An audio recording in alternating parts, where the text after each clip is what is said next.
안녕하세요. 뉴젠솔루션입니다. 이번 영상에서는 2025년 프로그램 변경 사항에 대해서 알아보겠습니다. 사원 등록 부양가족 명세 탭에 세대주 구분이 추가되었습니다.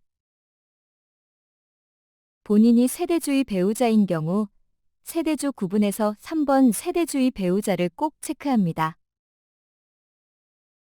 주택마련저축소득공제의 총 급여액이 7천만 원 이하이면서 과세기간 중 주택을 소유하지 아니한 세대주 또는 세대주의 배우자도 공제가 가능하기 때문에 세대주의 배우자일 경우 3번 세대주의 배우자를 체크합니다.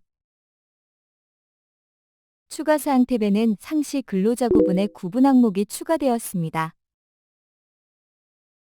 해당하는 상시 근로자 구분을 잘 확인하여 체크합니다. 연말 정산 추가 자료 입력에 부양가족 명세에 3번 세대주의 배우자 구분값이 추가되었습니다.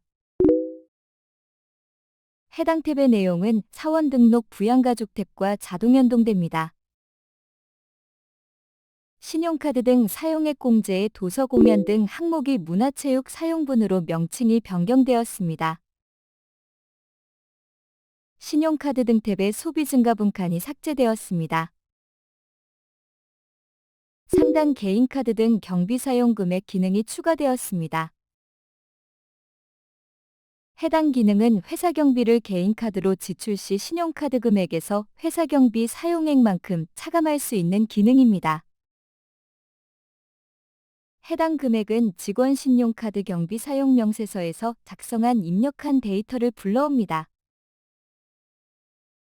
직원 등 신용카드 경비 사용 명세서에 데이터가 있는 사원은 금액이 표시되며 내역 보기를 통해 신용카드 명세서에서 회사 경비 사용액을 차감 취소할 수 있습니다. 자세한 내용은 직원 등 신용카드 경비 사용 명세서 매뉴얼 동영상을 참고하시길 바랍니다.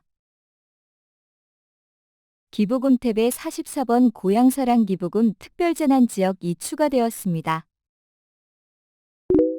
고향사랑 기부금 공제 대상 기부금액 한도는 2천만 원이며 본인 지출 기부금만 공제 가능합니다. 연금저축 등 1번 탭에서 주택마련저축소득공제가 세대주일 경우에만 소득공제금액이 계산되었는데 본인이 3번 세대주의 배우자일 경우에도 주택마련저축소득공제의 소득공제금액 계산이 반영됩니다. 연말정산 입력 탭 38번 소기업 소상공인공제부금과 57번 자녀세액 공제가 개정세법에 따라 공제금액을 반영하였습니다.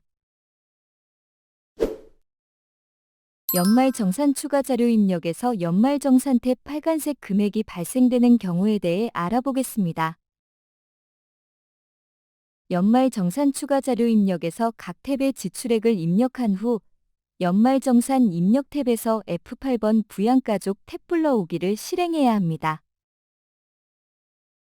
F8번 부양가족 탭 불러오기 기능은 부양가족 탭 의료비 탭 기부금 탭에서 입력한 계산된 보험료, 의료비, 교육비, 기부금 항목을 불러오는 기능입니다. 각 탭에서 지출액을 입력 후 연말정산 입력 탭에서 부양가족 탭 불러오기를 실행을 하지 않을 경우 연말정산 입력 탭에 빨간색 금액으로 표시가 되며 보험료, 의료비, 교육비, 기부금 금액 변동이 있으면 연말정산 입력 탭에서 F8번 부양가족 탭 불러오기를 실행해야 변동된 금액이 반영되어 재계산이 됩니다. 불러오기를 실행을 안 하면 지출액과 공제 대상 금액에도 금액이 반영이 안 되기 때문에 꼭 부양가족 탭 불러오기를 실행하시기 바랍니다. 연말정산에서 자주 혼동하시는 항목 중 하나가 바로 한부모 공제와 부녀자 공제의 적용 관계입니다. 두 공제 모두 인적공제 성격을 가지고 있지만 중복 적용은 불가능합니다. 먼저 각각의 공제 요건을 간단히 정리해 보겠습니다. 한부모 공제는 배우자가 없고 기본공제 대상이 되는 직계비속 또는 입양자를 부양하는 경우에 적용되며 연 100만 원의 추가 공제가 가능합니다.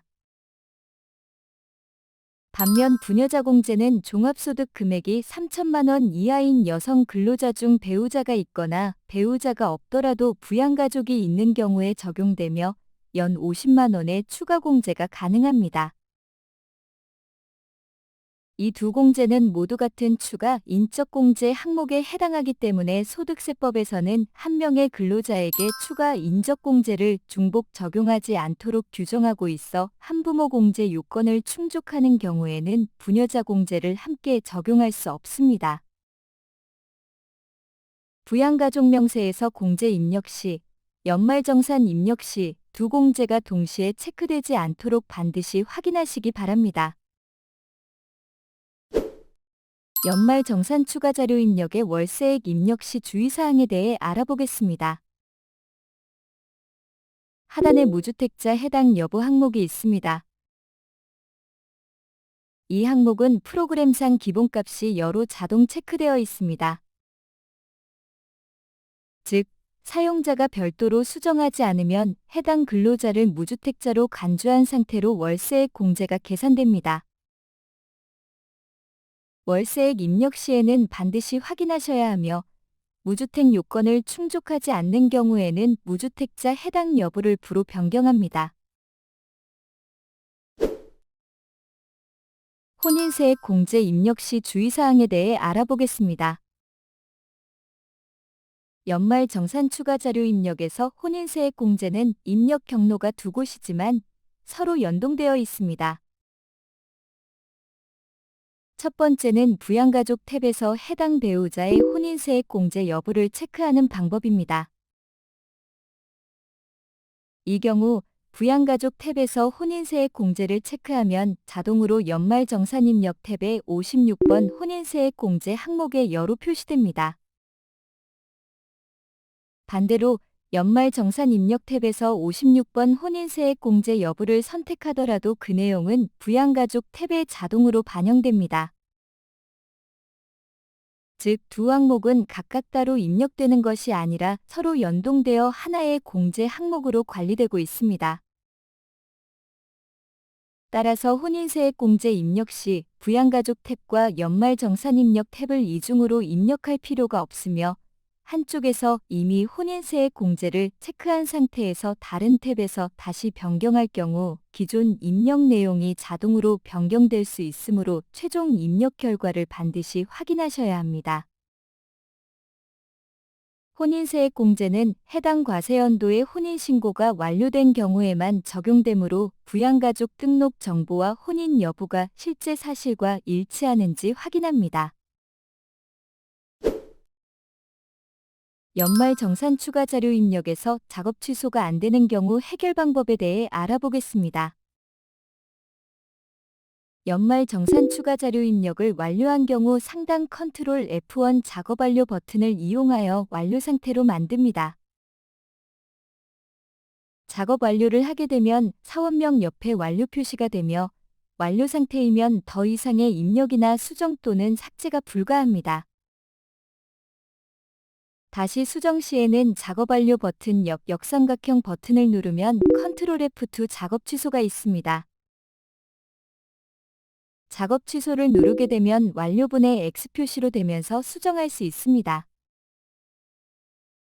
참고로 근로소득 원천 징수 영수증을 마감하게 되면 연말정산 추가 자료 입력에도 작업 완료 표시가 됩니다. 근로소득 원천 징수 영수증을 마감한 후 연말정산 추가 자료 입력에서 작업 취소하여 작업하려고 하면 근로소득 원천 징수 영수증에 마감이 되어 있기 때문에 작업 취소가 안 되는 것을 볼 수 있습니다. 근로소득 원천 징수 영수증이 마감된 경우라면 근로소득 원천 징수 영수증 메뉴에 가서 먼저 마감 해제 후 실행해 주시길 바랍니다. 연말정산 추가 자료 입력에서 특별소득공제와 특별세액공제 금액이 있는데 반영이 되지 않는 경우에 대해 알아보겠습니다. 이럴 경우는 특별소득공제와 특별세액공제 지출액은 있지만 공제금액이 반영 안 되는 경우로 표준세액 공제 13만 원이 적용된 경우인지 확인하시기 바랍니다.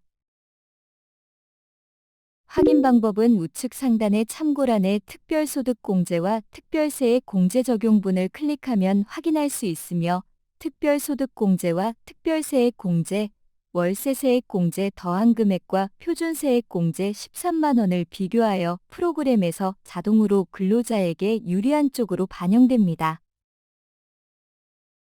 자동 반영된 분으로 우측 상단의 문구가 자동으로 반영이 됩니다. 표준세액 공제를 적용이 아님에도 특별소득공제 또는 특별세액 공제가 안 된다면 소득공제 금액과 세액 공제 금액을 확인하시기 바랍니다. 이미 공제가 다 된 경우 더 이상 공제받을 게 없어 반영이 되지 않습니다. 연말 정산 추가 자료 입력의 총 급여액과 소득자별 근로소득 원천 징수부의 총 급여액이 틀린 경우에 대해 알아보겠습니다.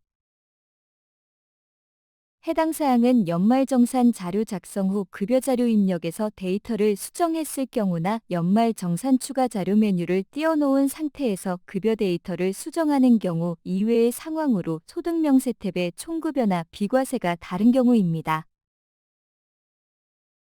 이때 해결 방법으로는 연말정산 추가 자료 입력에서 F6번 급여자료 갱신을 합니다. 갱신을 한 후 소득자별 근로소득 원천 징수부와 연말정산 추가 자료 입력의 총 급여액이 일치하는지 확인합니다.